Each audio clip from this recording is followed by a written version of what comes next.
We're here with one of the men who originally performed at Woodstock back in 1969, the legendary Richie Havens. And Richie, glad to see you back, I guess, at Bethel 95 this year. Yes. What was it like in 1969? You were the first performer on stage, and I guess they threw you on at the last minute. No, they threw me on at the first minute they could get me, actually, because there wasn't anybody else here to go on. So it was really the first minute. No, but it was very nice. It was just like this, I tell you the truth, and just a lot more people. But it was just like this. It's just like, you know, this kind of feeling, you know, which is what I always expect it to be, and it always is, you know. So as far as my connection in that sense is I'm here like everybody else, you know. What keeps the spirit alive of Bethel?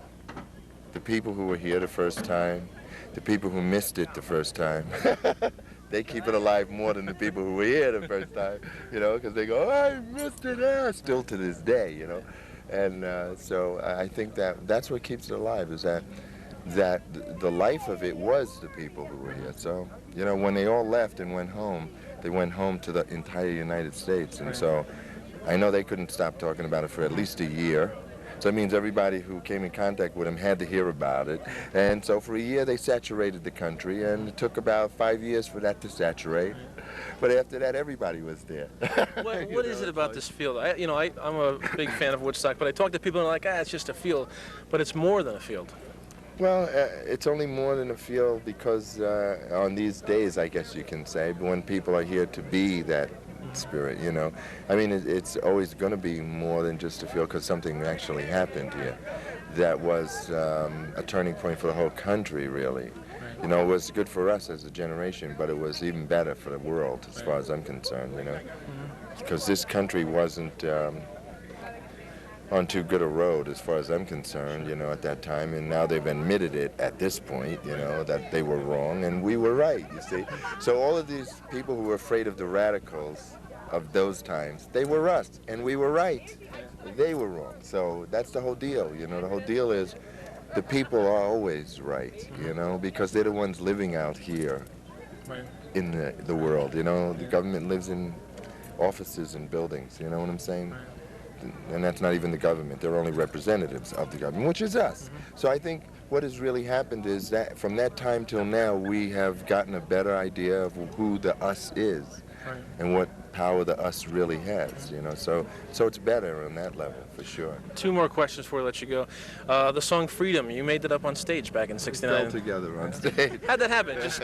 Words just came to you? Well, I used to sing Motherless Child many years before Woodstock, like I hadn't sung it in about 6 years or 7 years.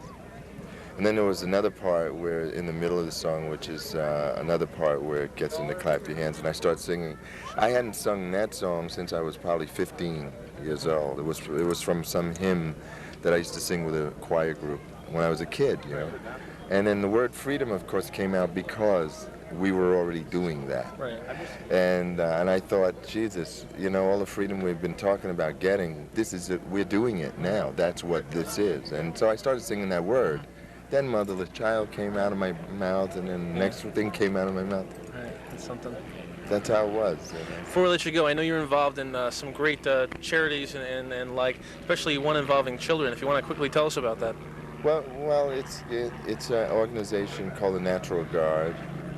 And basically, it's a chapter-oriented organization where where people in their own communities start a chapter, and it has a format that they follow, and anybody can do it, kind of thing. But the result is that the kids who do join benefit greatly, because the whole idea of it is using your own community as the endangered environment. Right.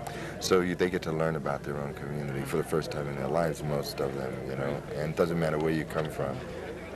Community is a quasi-visible line, you know what I mean? So kids don't know what that means, and they learn what it means, and they get to change it, you know, with their own sense of what needs to be changed, and that's what's good about it. It's a national organization, though? Yeah, it's actually international. We have 2 chapters in Belize, Central America, and one starting in Germany, you know, so it's very interesting.